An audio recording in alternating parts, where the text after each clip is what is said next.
All right, welcome into a special episode of the News4JAGs podcast. Jamal St here alongside Justin Barney. So today is a big day.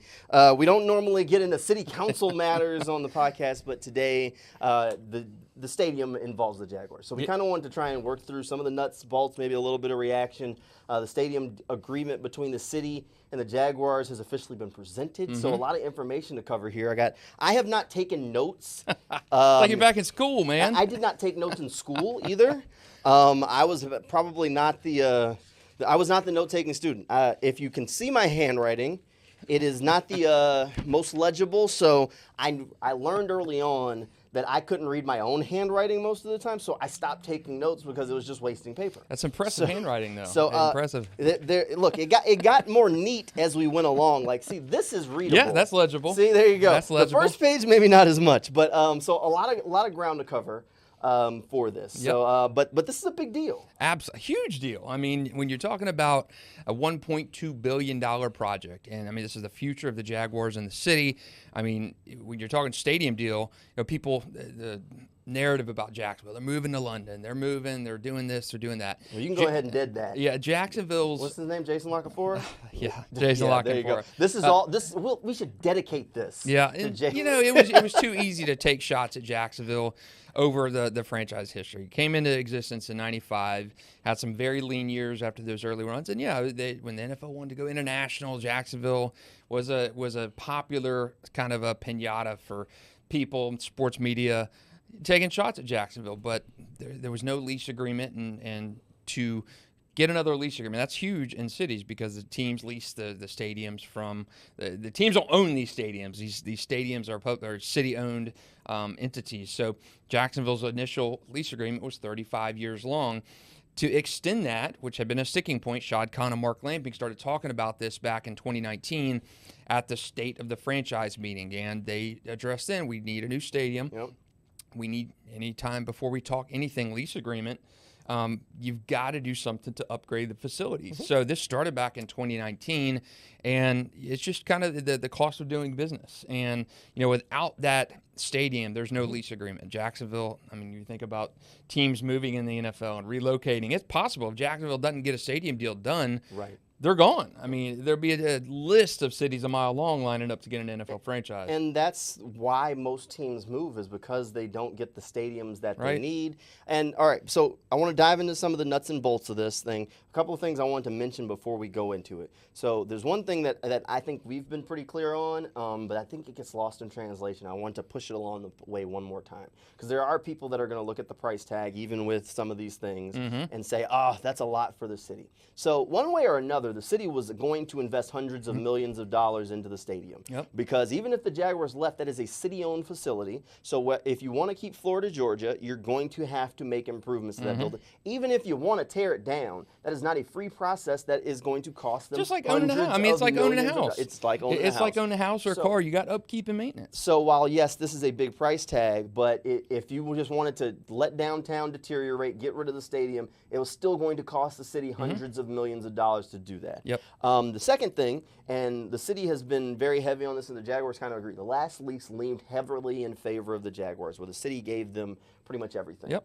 This lease deal and the agreement on the stadium seems to be much more favorable for both sides, or at least for the city side. So the first thing, and this is a big one that I didn't see coming, 50-50 split between the Jaguars and the city. So it is a $1.2 billion price tag for the stadium, and they're going to split it right down the middle, $625 million apiece, which is big. Like along the way, we talked about this, and I did not see a 50-50 split coming. But I guess their plan is to get it across the finish line with the NFL, because there's about $150 million floating in there from the city that makes it a 50-50 split, but technically was part of the old deal. So when they present it to the NFL, they'll say, hey, it was a 55-45 split here. Now, is it 60? Is it a 1.3 or 1.2?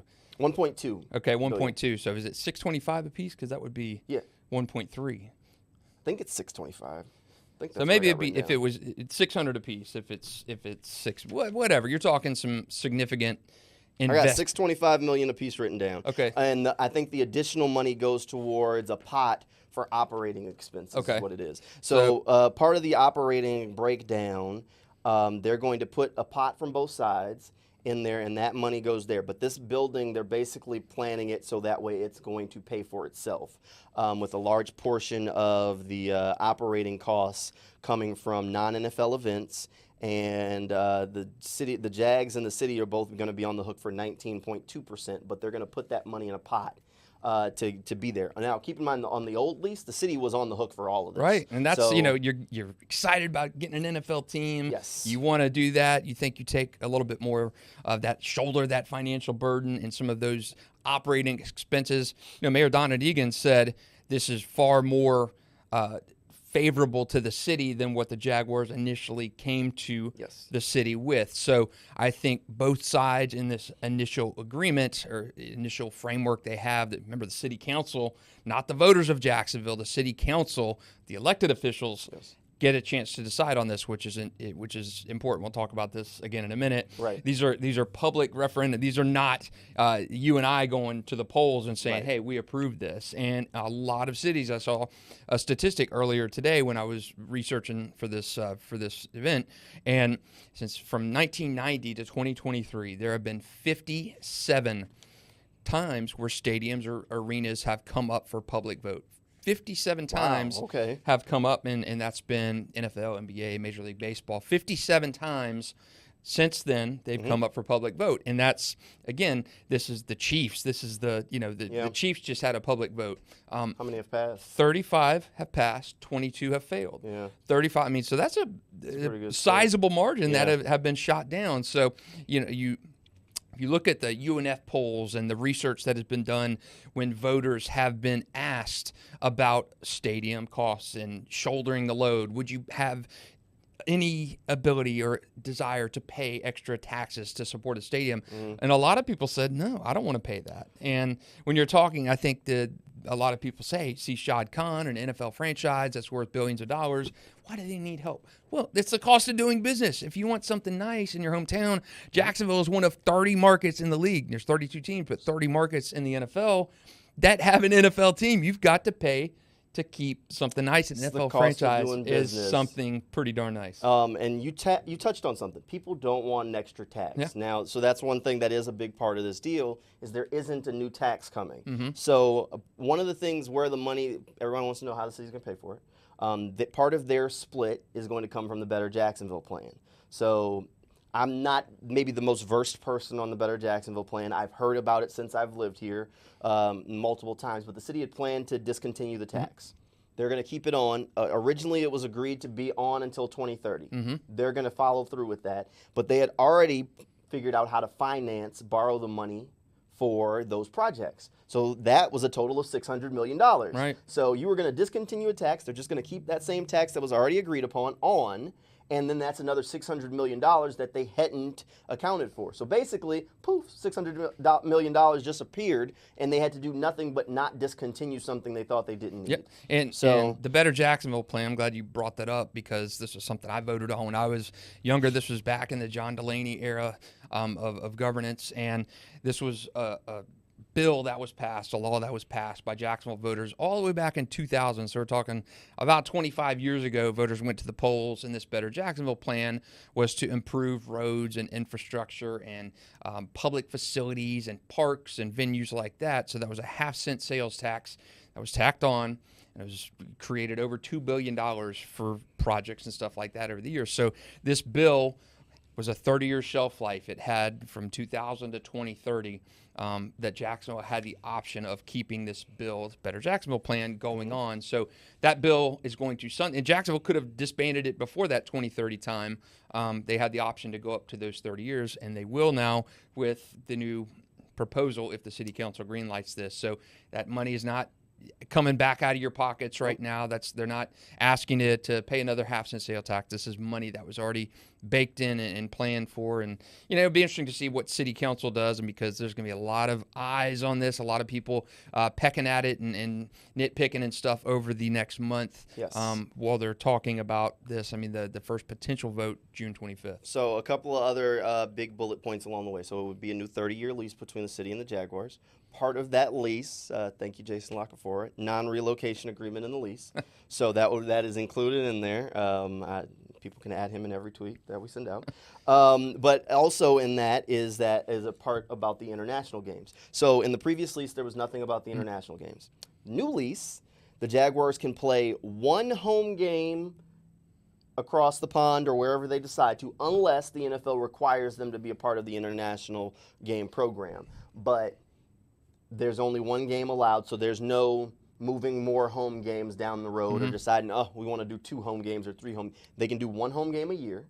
So there will never be less than 7 home games in Jacksonville in any given season unless something crazy happens, but not because of playing games overseas. I'm glad you mentioned the Jason Lockhan for it, because his big hubbub over on social media, somebody brought up an old tweet. The guy, I think he made stuff up. I hate calling out fellow people in the media for making stuff up. I think those were erroneous sources. Shad Khan in 2020, they were going to take 2 games to London, and that was met with an outcry and resistance. You remember that? There was never an intention, nothing publicly ever reported about Jacksonville moving overseas, nothing like that. There's been a lot of speculation about that. Wasn't going to happen. Jacksonville was going to have 2 games heading to London in 2020. That didn't happen because of the pandemic. NFL scuttled all international series games back in 2020. But right now, we get that 1 game locked in. I think that's stomachable for people in Jacksonville. When you have, again, you got a 17-game season right now, potentially an 18-game season at some point in the next 5 to 7 years. So in that case, again, you're back to almost square one with Jacksonville and having an 8-game regular season. So that's really good to have in the lease included. That's pretty ironclad. A couple other things that are included as a part of this deal. So they really think that building this new stadium is going to spur the development of downtown, right? So one of the things that's included in this deal, agreed upon. Now remember, Shad wanted to. They've separated maybe a possible downtown development down the road from the stadium. Part of the reason they decided to separate that was because of the parking issues. If they started to do too many things at once, fans would have parking issues. So near where they're building the Four Seasons, the Jaguars are going to start another $100 million development right next door. The city is going to help go through the whole process and get them a piece of land there. So that is another step towards a downtown development where Shad Khan's going to put $100 million there as well. Both sides, the City of Jacksonville and the Jaguars, are both going to put up an additional $150 million as a part of the community benefits plan. Now, this one is, so that's an additional $300 million that's going to the City of Jacksonville and primarily going to be used for workforce development, affordable housing, and homelessness. Part of that, they're going to change the flex field as well and turn that into an exhibit hall that can be used. They said there's going to be no more turf, so there'll be floor there, possibly some basketball games. But community benefits plan is going to be an additional $300 million that's included in this whole thing. So a lot going on in this deal, and it's very favorable for the City of Jacksonville. Now, the big thing that I know a lot of people listening to this podcast are probably like, but tell me about the build and where they're going to play. So we talked about the team having to play away, and they're still on that note, and maybe we'll do a podcast down the road about the pros and cons of both of the sites. So they've narrowed it down to 2. So let's talk the timeline in full, right? All right, so right now they're making the pitch to City Council today. They want the City Council to vote on it at their June 25th meeting. Let's just, for the sake of conversation, assume that's approved. Let's assume they approve it. If they approve it, they pitch it to the NFL owners in October. If the October meeting, the NFL owners approve it, which you need a 75% clip there, but if that's approved, then everything's done. You're at the finish line. It's time. So at that moment, the city puts $150 million in. That was the $150 million we mentioned early. That is because of maintenance from the previous deal, and it helps to prepare for the construction. The build would start in February of 2025. Less than a year. Like immediately. Bam, build starts. The stadium capacity would shrink to 60,000 immediately. And then in 2026, we'd have reduced capacity again, 43,500. 2027 would be the lone season that the Jaguars would play outside of Jacksonville. And that's massive news because when this was announced, remember former Mayor Lenny Curry spoke up, and the outcry was that Jacksonville was going to have to play 2 seasons away from Jacksonville, and that was met with, you've got to be kidding me. We're losing the team in our backyard 2 years to another city. So I think that was a big piece of news today, too. So while we're talking about capacity, just wanted to chime in, new stadium for Jags games would be 63,000. and with the ability to, at the press of a button, expand to 70,000 for Florida, Georgia, or other big events. So that, just while we were talking about capacity, so that 43,000 is a big drop off for a season. But that one season away would be 2027, and then this new stadium would open in 2028. Right. And now, if you're planning on going to those games in 2027, here's the part you've been waiting for. So it's down to 2. We talked about all these locations. Right. It's down to 2. Camping World Stadium in Orlando, and the Swamp, Ben Hill Griffin Stadium at the University of Florida. I like the Swamp better than I do Orlando. Okay, so we still got a couple of minutes that we're going to keep this thing tight. But let's talk about maybe quick pros and cons, and we can do a longer episode later. So the Swamp has issues.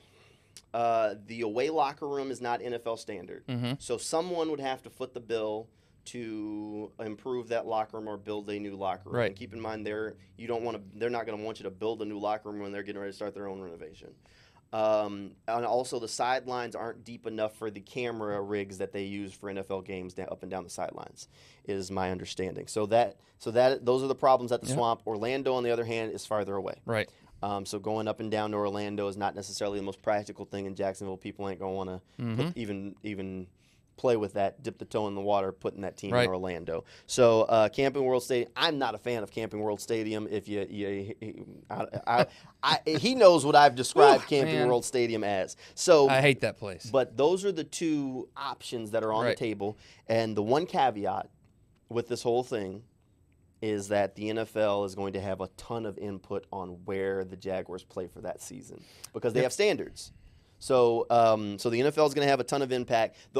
The one thing I would say is that I would not expect them to split the games, because if you know how football people are, coaches are superstitious and everything else, and they don't like disruption. They like consistency in schedules. So the last thing I could see Doug Peterson pulling his hair out thinking about playing half his games in Gainesville and the other half in Orlando. Yeah. They're going to pick one. I like the Gainesville option better, and both of those stadiums are already kind of penciled in for renovations of their own, major renovations of their own. And keep in mind, both of them want it because the Jaguars are going to rent it from them, so that is a big boost to their stadium fund. Right, and I mean, Camping World Stadium is undergoing $4 million in renovations. University of Florida announced last July that they have generational upgrades coming, upgrades that will span a generation coming to their facility. So the timelines would work out perfectly for Jacksonville. If we're talking about a 27 season spent away from home, that would give, the Camping World renovations be done in a couple years.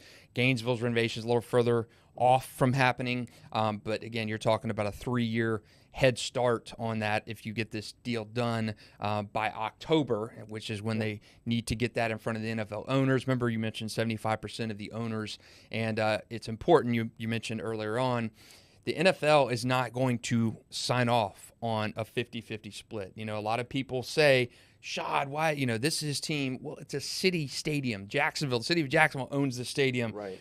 The Jaguars lease the stadium. Let's say Jacksonville moves 50 years from now. The stadium's still here. Even the 50-50 split, or even the way they're going to present it as the 55-45, is a stretch. Right. I asked, has the NFL approved a 55-45 split? And the response was, not in a long time. So this is a stretch. They do think that there's a good chance that the NFL is abreast of the deal and sees drafts of it along the way, and they think that it will ultimately get approved. But this is not the NFL standard. Right. It has been a long time since the NFL has approved a deal of this sort of split, so this is a great deal for the city of Jacksonville. We'll keep you up to date along the way. Just wanted to get you a quick podcast out of here with a lot of the nuts and bolts. We'll maybe do a deeper dive into the pros and cons of both of those stadiums later on. But hey, thanks for hanging out with us. We got plenty more over on News4JAGs.com, and we'll have coverage coming your way. And make sure you subscribe wherever you're at. Leave a comment. If you got questions, hit us up on social media. I'll pop that up one more time as we head out. Both of our Twitters are on there, or X, whatever you want to call it. Hey, thanks for hanging out with us, and we'll see you next time.